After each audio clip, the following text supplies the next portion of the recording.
जय जगन्नाथ। ଯେତେବେଳେ ଆପଣ ଗୋଟେ ଘର ତିଆରି କରିବାକୁ ଚାହୁଁଥିବେ କିମ୍ବା ଆରମ୍ଭ କରିବାକୁ ଯାଉଥିବେ ସେତେବେଳେ ଆପଣଙ୍କର ଟିକେ କିଛିଟା ଅଯଥା ଖର୍ଚ୍ଚ କରି ପକାନ୍ତି। ସେ ଅଯଥା ଖର୍ଚ୍ଚଟା ଲାଷ୍ଟ ବେଳକୁ ଲକ୍ଷ ଲକ୍ଷ ଟଙ୍କାରେ ପହଞ୍ଚି ଯାଇଥାଏ। ତେଣୁ ଆପଣ ମୁଁ ପଏଣ୍ଟ ବାଇ ପଏଣ୍ଟ ଆପଣଙ୍କୁ କହିବି କେମିତି ଅଯଥା ଖର୍ଚ୍ଚଟାକୁ ଆପଣ ସେଭ୍ କରିବେ, କେମିତି ବଞ୍ଚେଇବେ, କେମିତି ଘରର ପ୍ଲାନିଂଟା ଠିକ ରହିବ, କେମିତି ଏରିଆ ଛୋଟ ଏରିଆରେ ଭଲ ଘରଟି କରିପାରିବେ ସେଇ ବିଷୟରେ ଆପଣ ଏଇ ଭିଡିଓଟିକୁ ଦେଖନ୍ତୁ ଏବଂ ଆପଣ ସାଙ୍ଗସାଥୀ ଆପଣଙ୍କର ବନ୍ଧୁମାନଙ୍କୁ ଏଇ ଭିଡିଓଟି ସେୟାର କରନ୍ତୁ କାରଣ ସେମାନେ ବି ଶିଖିବାର ଅଛି। ଏ ଠୁ ଜେଡ୍ ବିଷୟରେ କହିଛି, ପଏଣ୍ଟ ୱାଇଜ କହିଛି। ଆପଣ ଯଦି এইଭଳି ଭିଡିଓଟି ଦେଖିବାକୁ ଚାହୁଁଛନ୍ତି ଆପଣ କେମିତି ଘର କରିବେ, କେମିତି ଜାଗା କିଣିବେ, କେତେ ଘର ଲେବୁଲ ହବା ଦରକାର ସେ ବିଷୟରେ ମୁଁ କହୁଛି। ଆପଣ ସବସ୍କ୍ରାଇବ କରିନଥିଲେ ସବସ୍କ୍ରାଇବ କରନ୍ତୁ, ଲାଇକ୍ କରନ୍ତୁ, ସେୟାର କରନ୍ତୁ। ପ୍ରଥମେ ଦେଖନ୍ତୁ ଆମର ଯେତେବେଳେ ଘରଟା ତିଆରି କରୁଛୁ ଫାଷ୍ଟ ହଉଛି ଆମର ଯୋଉ ଇଟା ଆମେ ଫାଉଣ୍ଡେସନ ଯୋଉ କରୁଛୁ ସେ ତ ଠିକ ଅଛି। ଆମର ଯୋଉ ଇଟା ବସଉଛୁ ଇଟା ଯୋଉ ଚଉଡାଟା ଆପଣଙ୍କର ଯୋଉ ଇଟାର ଯୋଉ ଚଉଡାଟା ନିହାତି କାମରେ 9 ଇଞ୍ଚ କରନ୍ତୁ। 9 ଇଞ୍ଚରୁ ଅଧିକା କରନ୍ତୁନି। ଯଦି ଆପଣ କରିବେ ଆପଣ ବାହାରଟା 9 ଇଞ୍ଚ କରିକି ଭିତର ଯୋଉ ପାର୍ଟିସନ ୱାଲ ଗୁଡାକ 4 ଇଞ୍ଚ କଲେ ସେଇଟା ଆପଣଙ୍କର ନିହାତି ଖର୍ଚ୍ଚ କମିଯିବ। ଦେଖନ୍ତୁ ଯୋଉ 4 ଇଞ୍ଚିଆ ଭିତରଟା ହେଇଛି ବାହାର ଗୁରା ଆମେ 9 ଇଞ୍ଚିଆ କରିଛୁ। ଯୋଉ ଆପଣ ଯେତେବେଳେ ଏଇ ଚିନ୍ତା କରିବେ ଏଇ ଭଳିଆ ଇଟା ଯୋଡେଇ କରିବେ ସେତେବେଳେ ଆପଣ ଗୋଟେ ଫାଷ୍ଟ ଆପଣଙ୍କୁ ମୁଁ କହୁଛି ଯୋଉ ଘରର ଷ୍ଟ୍ରକ୍ଚରଟା ଯୋଉ ନିହାତି ଫ୍ରେମ ଷ୍ଟ୍ରକ୍ଚର ହେଇଥିବା ଦରକାର। ସେ ଫଟୋଟା ଆପଣ ଦେଖନ୍ତୁ ଫ୍ରେମ ଷ୍ଟ୍ରକ୍ଚର କେମିତି ହେଇଛି। ଫ୍ରେମ ଷ୍ଟ୍ରକ୍ଚରଟା ହେଲେ ଏଇ ଦେଖନ୍ତୁ ଫ୍ରେମ ଷ୍ଟ୍ରକ୍ଚର ହେଇଥିଲେ ଏଇ ଯୋଡେଇରେ ଆପଣଙ୍କର ଇଟା କମ ଖର୍ଚ୍ଚ ହବ ଏବଂ ଫିନିସିଂ ହବ। ଏବଂ ଯଦି ଆପଣ କରୁଛନ୍ତି ତାହେଲେ ଆପଣ ଚିହ୍ନା ଇଞ୍ଜିନିୟରଙ୍କ ସାଙ୍ଗରେ କଥାବାର୍ତ୍ତା କରନ୍ତୁ।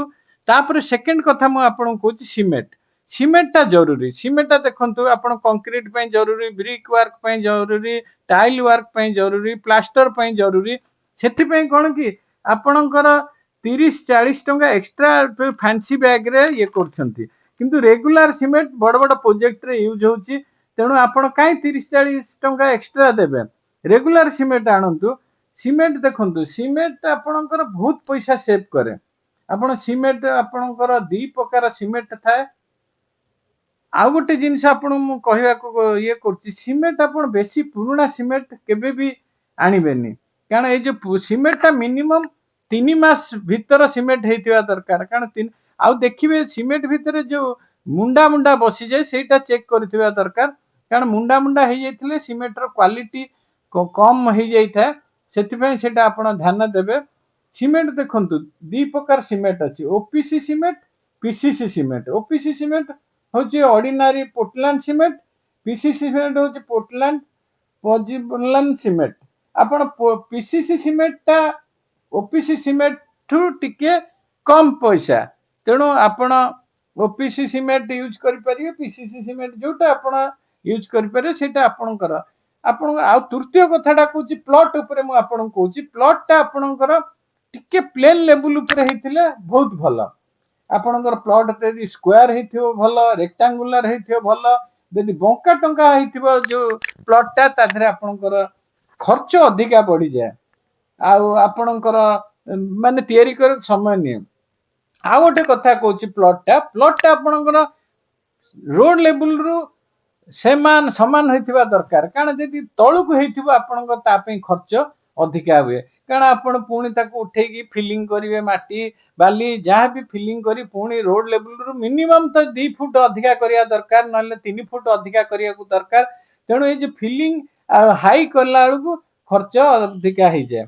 ଆଉ ଗୋଟେ ଜିନିଷ ଆପଣଙ୍କର ମନେ ରଖନ୍ତୁ, ଯୋଉ ଘର ତିଆରି କରୁଛନ୍ତି କଣ କରନ୍ତି ଏଲିଭେସନରେ ବହୁତ ଟଙ୍କା ଖର୍ଚ୍ଚ କରିଦିଅନ୍ତି। ଏଲିଭେସନରେ କଣ କି ଆପଣ ଖର୍ଚ୍ଚ ଅଧିକା ହୁଏ। ଡେକୋରେସନ ଯୋଉ ଏଲିଭେସନରେ କରନ୍ତି ତା ଦେହରେ ଲେବର କଷ୍ଟ ଅଧିକା ହେଇଯାଏ, ର ମେଟେରିଆଲ ଖର୍ଚ୍ଚ ଅଧିକା ହେଇଯାଏ।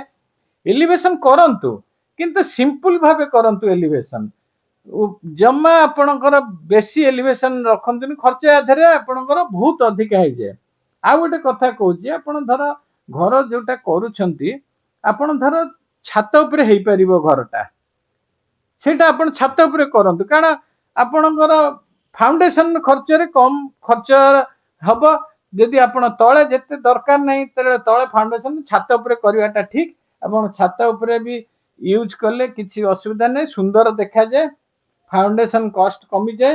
ଆଉ ଗୋଟେ ଜିନିଷ ଆପଣଙ୍କୁ କହୁଛି, ପ୍ଲାନ୍ଟା ନିହାତି ପ୍ଲାନ୍ ଅନୁସାରେ କରନ୍ତୁ, କାରଣ ପ୍ଲାନ୍ ଅନୁସାରେ କଲେ ଘରର ମାନେ ଜାଗାର ବେଶୀ ଏପଟ ସେପଟ ହୁଏନି, ଯୋଉଟା କି ଆପଣଙ୍କର ପ୍ଲାନିଂ ଅନୁସାରେ ଆପଣ ହେଲେ କୋଉଠି କିଚେନ, କୋଉଠି ଟଏଲେଟ, କୋଉଠି ଆପଣ ବେଡରୁମ, ସେ ସବୁ ହେଇଯାଏ, ଆଉ କୋଉଠି ଜାଗା ଫାଙ୍କା ରୁହେନି।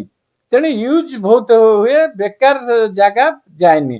ତେଣୁ ଆପଣ ସବୁବେଳେ ପ୍ଲାନିଂ ଅନୁସାରେ ଖର୍ଚ୍ଚ କରିବାଟା ନିହାତି। ଘରଟା ଆରମ୍ଭ କରିବା ଆଗରୁ ପ୍ଲାନଟେ କରିବାକୁ ପ୍ଲେନ ପ୍ଲାନଟେ କରନ୍ତୁ। ୟା ପରେ ଆଉ ଗୋଟେ ଆପଣଙ୍କୁ ମୁଁ କହୁଛି, ଆପଣଙ୍କର ଇଟା ସିଲେକ୍ସନ ଦେଖନ୍ତୁ।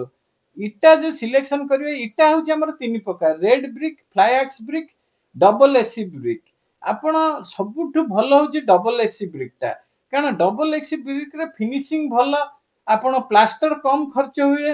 ତେଣୁ ଡବଲ ଏସି ବ୍ରିକ୍ ରେ କରନ୍ତୁ, ନହେଲେ ଫ୍ଲାଇ ଆକ୍ସ ବ୍ରିକ୍ ତ ମାର୍କେଟରେ ସବୁବେଳେ ଆଭେଲେବୁଲ ହଉଛି, କମ ପଇସାରେ ଆଭେଲେବୁଲ ହଉଛି, ସେଟା କରିବେ। କିନ୍ତୁ ମୋ ମତରେ ଫ୍ଲାଇ ଆକ୍ସ ବ୍ରିକ୍ ଟା ଠୁ ଡବଲ ଏସି ବ୍ରିକ୍ ଟା ଜଲ୍ଦି କାମ ହୁଏ, ଫିନିସିଂ ଆପଣ ଏଇଟା ବି କରିପାରିବେ। ନହେଲେ ଯଦି ରେଡ ମିଳୁଛି ରେଡ ବ୍ରିକ୍ ରେ କରନ୍ତୁ, କିନ୍ତୁ ଫ୍ଲାଇ ଆକ୍ସ ବ୍ରିକ୍ ଆଉ ଡବଲ ଏସି ବ୍ରିକ୍ ଟା ହଉଛି ବେଷ୍ଟ। ତେଣୁ ସେଇଟାକୁ ଆପଣ ପ୍ରିଫର କରନ୍ତୁ। ଆପଣ ଆଜି ମୁଁ ଆପଣଙ୍କୁ ଏତିକି କହିଲି। ମୋର ପାର୍ଟ 2ରେ ଆପଣଙ୍କୁ ଫ୍ଲୋରିଂରେ କେମିତି ଖର୍ଚ୍ଚ କମ୍ ହେବ, ଆପଣଙ୍କର ଡୋରରେ କେମିତି ଖର୍ଚ୍ଚ କମ୍ ହେବ, ୱିଣ୍ଡୋରେ କେମିତି ଖର୍ଚ୍ଚ କମ୍ ହେବ, ବଡ଼ ବଡ଼ ବିଲ୍ଡିଂ ଯେତେବେଳେ କରୁଛନ୍ତି ଖର୍ଚ୍ଚ କେମିତି କମ୍ ହେବ, ସେଇଟା ଦେଖନ୍ତୁ। କାରଣ ଭିଡ଼ିଓଟି ବଡ଼ ହେଇଯାଉଛି, ମୁଁ ଛୋଟିଆ ଛୋଟିଆ ଭିଡ଼ିଓ ଦେବି। ଏବଂ ଆପଣ ନିଶ୍ଚୟ ସବସ୍କ୍ରାଇବ୍, ସେୟାର, ଲାଇକ୍ କରନ୍ତୁ, ସାଙ୍ଗମାନଙ୍କ ପାଖକୁ ପଠାନ୍ତୁ। ଧନ୍ୟବାଦ।